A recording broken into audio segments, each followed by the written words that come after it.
ሰላም እንዴት ናችሁ? ውድ የቻናል ቤተሰቦቼ ሳምንታችሁ እንዴት ነበር? እግዚአብሔር ይመስገን። ዛሬ እንግዲህ ይዤላችሁ የመጣሁት ነጥብ ያው ለሁላችን ባይሆንም ስለ ርቀት ፍቅር እንድናወራ ፈልጋለሁ። የርቀት ፍቅር ያሳለፈውና በሁኔታ ውስጥ ያለ ሰው ብቻ ነው ከባድነቱን የሚያውቀውና ምን ብናደርግ ነው ምን ነገሮችን ብናደርግ ነው የርቀት ፍቅሩ ስኬታማ ሆኖ ወደ ትዳር ወደ ህይወት የሚቀየረው የሚለውን ነጥብ እናነሳለን። እስከ መጨረሻው አብራችሁን ቆዩ። ወደ ነጥቡ በአንደኛ ነጥብ እንድናነሳው የምፈልገው መተማመን ነው።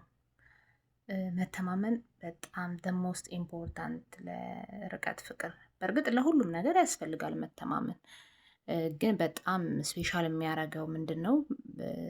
አብረው ላሉ ሰዎች አለመተማመን ያንን ችግር የመጣውን ባለመተማመን የመጣውን ችግር የሚፈቱበት መንገድ ይኖራል። ምክንያቱም በአካል ስላሉ ሶልቭ ማድረግ ይቻላል። ያን ያህል ከባድ አይሆንም። በርቀት ፍቅር ላለ ሰው ግን አለመተማመን፣ ጥርጣሬ በቃ ፍቅርን የሚገል ፍቅሩን የሚያጠፉ ነገሮች ናቸው እና አለመተማመንም ማጥፋት፣ ጥርጣሬ ማጥፋት፣ ስለ እያንዳንዱ ነገር በግልጽነት መነጋገር ነው። ሁለተኛው ነጥብ ላይ እናነሳዋለን በደንብ። ሁለተኛው ነጥብ ደግሞ ስለ ሁኔታዎች ለማወቅ መጓጓት ነው። ስለ ሁኔታዎች ለማወቅ መጓጓት ማለት ስለ ቀኑ እንዴት እንዳለፈ፣ ምሽቱ እንዴት እንዳለፈ፣ የስራው ሁኔታው ስላጋጠማት ወይም ስለ ደስታው፣ ስለ ሀዘን፣ ስለ ሁሉም ነገር በግልጸኝነት ሼር መደራረግ ነው። ግልጽ በሆነ ነገር መነጋገር።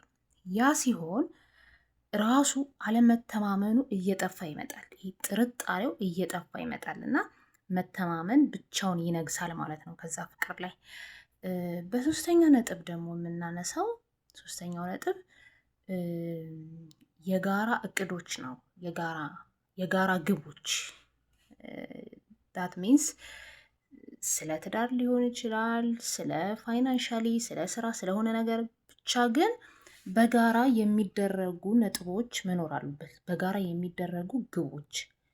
ያ ሲሆን ያ ካለ በቃ ያነኛው ሰው ለብቻው የሚሄድበት መንገድ የለም፣ ይሄኛውም ሰው በተመሳሳይ ለብቻው የሚሄድበት መንገድ የለም ማለት ነው።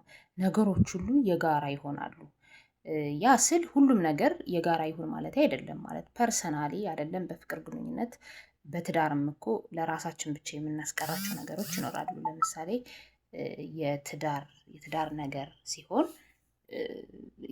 የቤተሰብ ነገር ሲሆን ለራስ ነው የሚቀረው፣ ሼር አይደረግም። ያው ከቤተሰብ ውጭ መሆን ስለሌለበት ማለት ነው። ይሄኛው ግን እነሱ ጥንዶቹ በቃ እጅ ለእጅ ተያይዘው ግቡ ላይ የሚደርሱበት ነገር መንገድ መኖር አለበት። ስለዚህ ያ ሲሆን በቃ በጣም ቆንጆ ነገር ይሆናል። የጋራ ግብ የሚለውን ሶስተኛውን ነጥብ እንይዛለን። ለዛሬ 3 ነጥቦች አንስተናል። ቀጣዩ ቪዲዮ እንዲደርሳችሁ ሰብስክራይብ፣ ላይክ ማድረግ እንዳይረሳ። ባይ። ወዳችኋለሁ።